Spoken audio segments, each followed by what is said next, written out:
Son günlerde Batman Belediyesi'nin 67 sözleşmeli personelinin sözleşmelerini yenilemeyip işten çıkarmaları olayı söz konusu.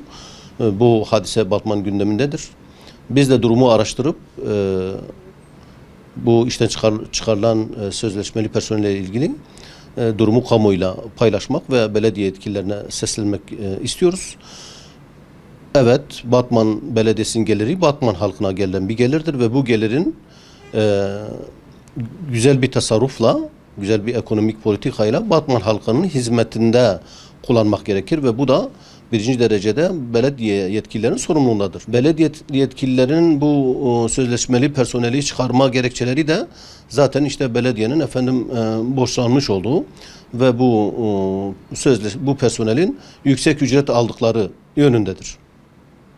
Fakat bakıldığında 2200 personelin içerisinde sadece kendi kontrollerinin dışında işe alınan bu personelin sözleşmesinin yenilenmemesi doğrusu farklı bir anlam taşıyor.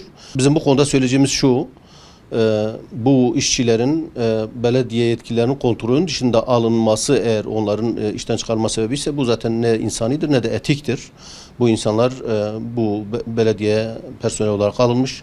Hepsi de donanımlı, eğitimli bireyler. Belediye yetkililerine düşen bu personeli olduğu gibi değerlendirmek. Yani onların zamanlarını iyi değerlendirmek ve verimli hale getirmektir. Onları işten çıkarmak değildir. Zaten işsizliğin had safhada olduğu Batman gibi bir yerde bu insanların da çıkarılıp işsizler kervanına katması, bu tamamen bir mağduriyettir. Belki olması gereken belediye yetkililerinin bu personelle bir araya gelip makul şartlarda anlaşıp bunların özlük haklarını da muhafaza ederek kendilerini tekrar işe almaları, işlerini devam ettirmeleri noktasında bir karar vermeleridir.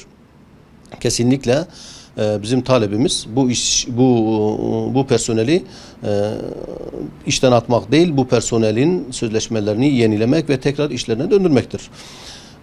Bir yandan tasarruf edelim derken diğer yandan güya bu personelin maaşından bir gelir elde edip sinema gibi Batman halkına hiç yararı olmayan, Batman gençliğine hiçbir faydası olmayan sinema ve başka şeylere bu paranın harcanması tamamen art niyettir. Tamamen Batman'ın zararına, Batman halkının zararına bir durumdur.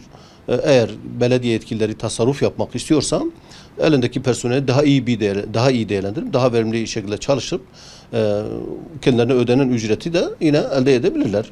Dolayısıyla bu sözleşmeleri yenilenmeyen, belki feshedilen bu kardeşlerin, bu halkımızın, bu insanımızın her biri bir aile geçindiriyor. Bu toplamda yüzlerce kişiye tekabül ediyor. Bunların emeklerinden alıkonulmaması yönünde bir çağrımız, bir talebimiz vardır. Ve zaten biz de bu işin takipçisi olacağız. Bilakis hatta bu personel çıkarılırken 2019 ve 2020'de yeni sözleşmeli personelin belediye alındığı gerçeği söz konusudur. Bu açıdan da mesele bakıldığında bu personelin çıkarılması hakkaniyete dayanmadığı kanaatini taşıyoruz.